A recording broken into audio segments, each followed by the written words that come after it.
Stephen Covey ने यही बात लिखी है, the 7 habits of highly effective people पुस्तक लिखा जो सबसे प्रसिद्ध मैनेजमेंट बुक है। उसके बाद उन्होंने एक और अच्छी बुक लिखी है, द 8th हैबिट। उसका सब टाइटल है फ्रॉम इफेक्टिवनेस टू ग्रेटनेस, असरकारकता से महानता तरफ। उसमें यही बात लिखी है। स्टीफन कॉवी आए थे भारत, 5 दिन रुके ये बुक की प्रमोशन के लिए, 4 सेमिनार किए। एक सेमिनार 700 से 1000 लोगों ने अटेंड किया। एक डेलीगेट फी 23,000 रुपए की थी। मुंबई में ओपनिंग हुआ, ओबेरॉय में फंक्शन था, 700 सीट्स थी।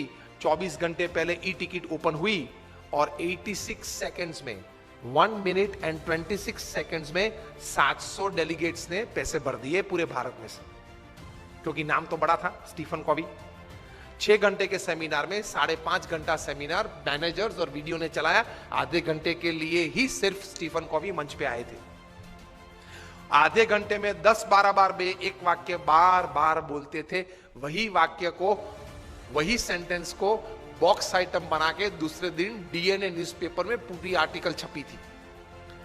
If you have not attended yesterday's Stephen Covey's seminar, you can read this article. It is equally good in the thought process of attending the whole seminar.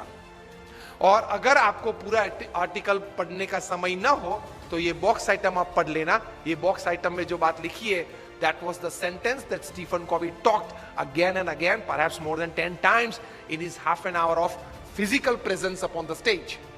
और वो क्या था? Don't expect others to change. First change yourself, others will follow.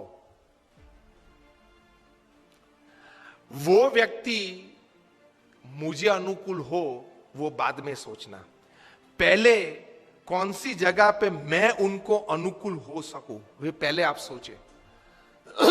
This is spirituality in management. Upanishad में ये बात है। All credits to Stephen Covey ये विचार के हिसाब से, लेकिन ये विचार हमारे उपनिषद में है। Don't expect others to change. I am quoting Stephen Covey not just word to word but letter to letter. Don't expect others to change, first change yourself to suit others and then others will follow. तो attitude ये रखना है काम करने की, मुझे सब कोई अनुकूल हो तो देखो मैं कैसा काम कर पाता हूं, वो एटीट्यूड नहीं है, गलत है। आप अपनी टीम को अनुकूल होके सबके पास अपनी एनर्जीज डेवलप करके टीम वर्क बढ़ा के कैसा काम कर सकते हैं, वही सफलता है। तो that comes in attitude. Don't expect others to change, otherwise everybody is expecting others to change.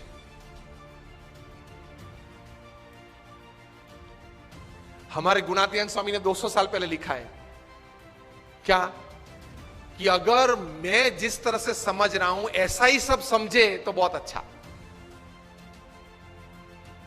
तो प्रमुख स्वामी ये सिखाते थे कि थोड़ा गम खाना, मतलब बड़ा मन रखना, एक्सेप्टेंस लेवल बढ़ाना, इंसल्ट्स या डिसरिगार्ड्स हो तो उस वक्त जरा स्थिर रहना, तो आप आगे बढ़ पाएंगे।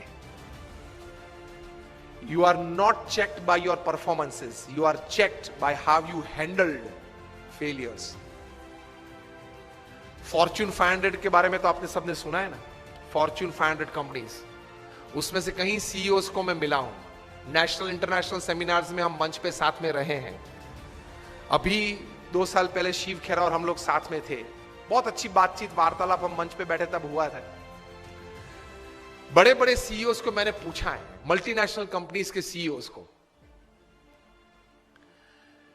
कि the person to whom you are paying more than 10 crore rupees per annum in salary, what do you ask them in their interviews?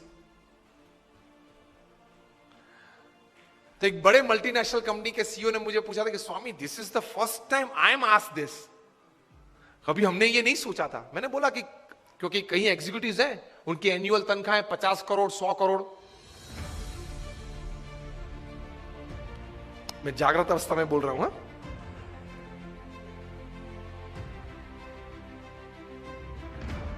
ये बहुत बड़ी सॉफ्टवेयर बनाने वाली कंपनी है।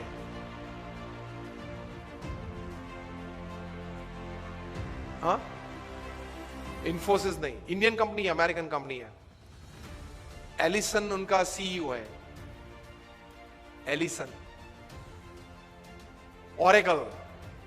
ऑरेकल कंपनी है। आप नेट पे जाके ऑरेकल खोलना, एलिसन नाम डालना और उनकी तनख्वाह आप देखना। पिछले 5 साल की उनकी एवरेज तनख्वाह है $400 million per year. Silence. $400 million, $1 million मतलब 65 करोड़ गिन लो, चलो राउंड फिगर 70 करोड़ गिन लो। $1 million is, that is $10 lakh is 7 crore rupees. So 400 million is 2800 crore rupees per annum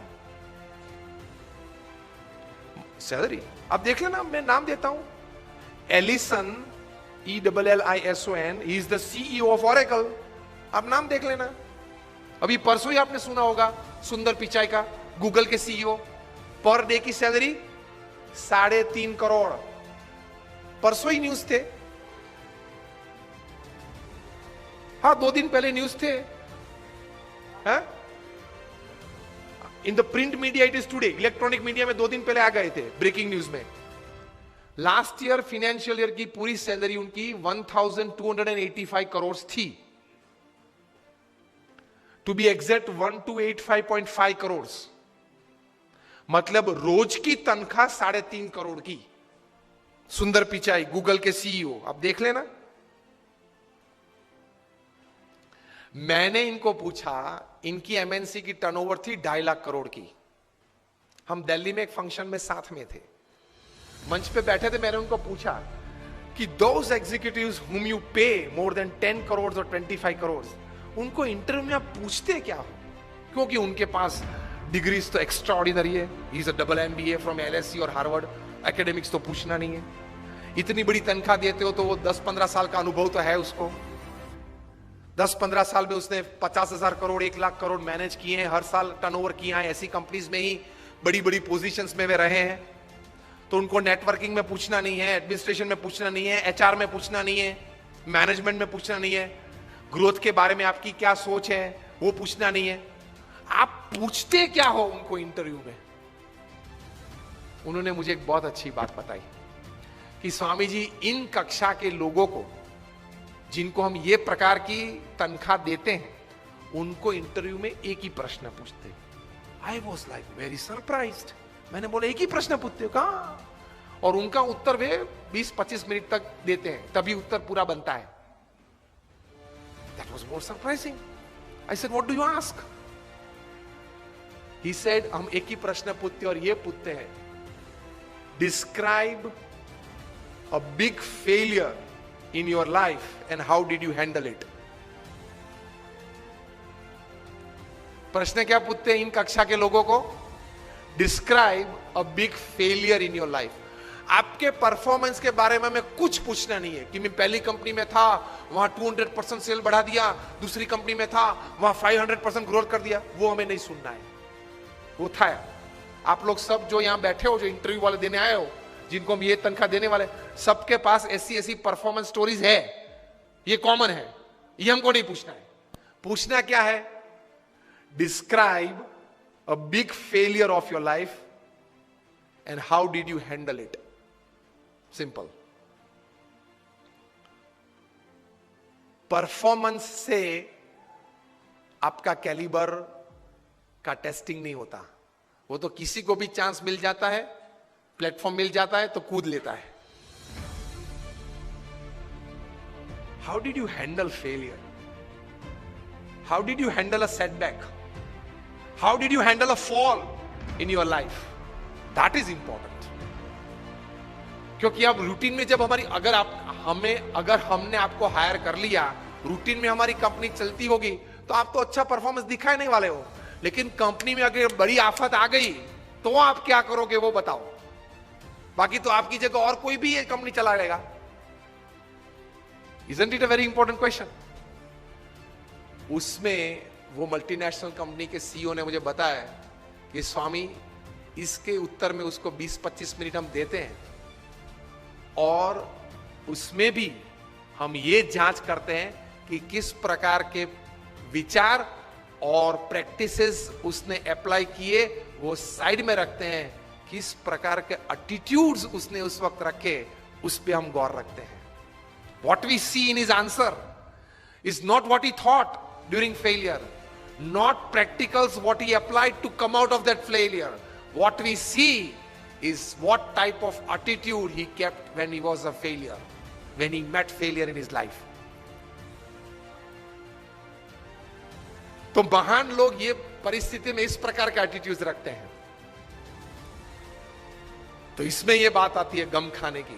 ये बहुत बड़ा विचार जो प्रमुख स्वामी महाराज ने दिए, उसमें कई प्रकार के ऐसे अर्थ आ जाते हैं। That is the greatness of life. How do you handle failure?